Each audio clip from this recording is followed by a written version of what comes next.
first. I hope you'll bear with me. I carefully allocated this to 3 minutes when I wrote it, so I'll talk fast. I'd like to take this opportunity to express my support for this funding. I support any steps to allocate more funding towards the shortage of affordable housing in Portland.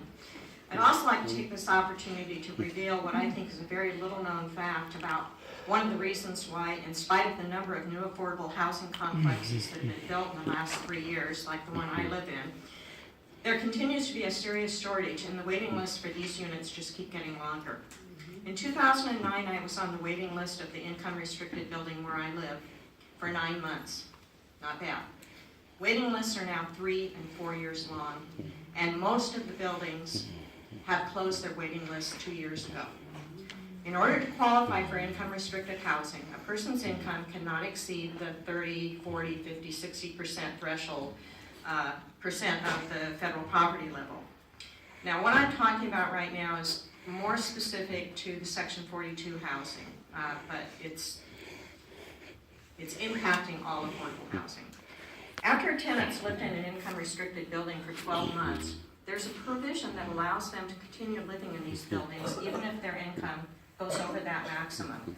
There are some limits on just how high their income can go, but in some cases it exceeds $100,000. There is a woman who lives in my complex, who owns a condo that she rents out. The rent she collects is not considered income. She qualified to live in the building when she began her own business and was making less money. Based on what she's told me, her income could now be $60,000 to $70,000, and she could easily live in the condo that she owns.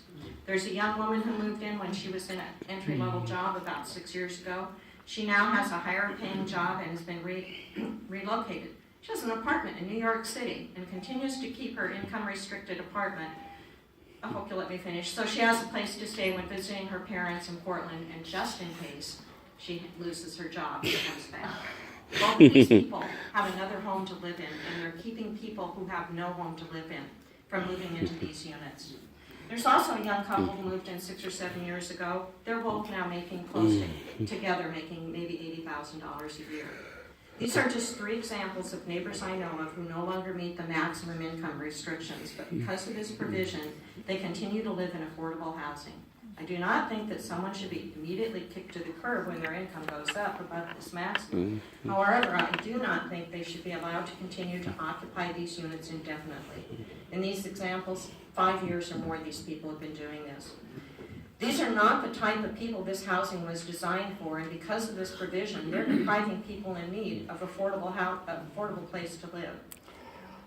I realize that Section 42 is a federal program, but it's my understanding that building owners can establish regulations to close this loophole. As long as this provision is in place, we will just be chasing our tails with any new construction, and we will never have adequate affordable housing, no matter how much funding you allocate. Thank you. Thank you. Appreciate it. My name is Naomi Gurman, and I'm here on Unconstitutional Wednesday. I would like to say that there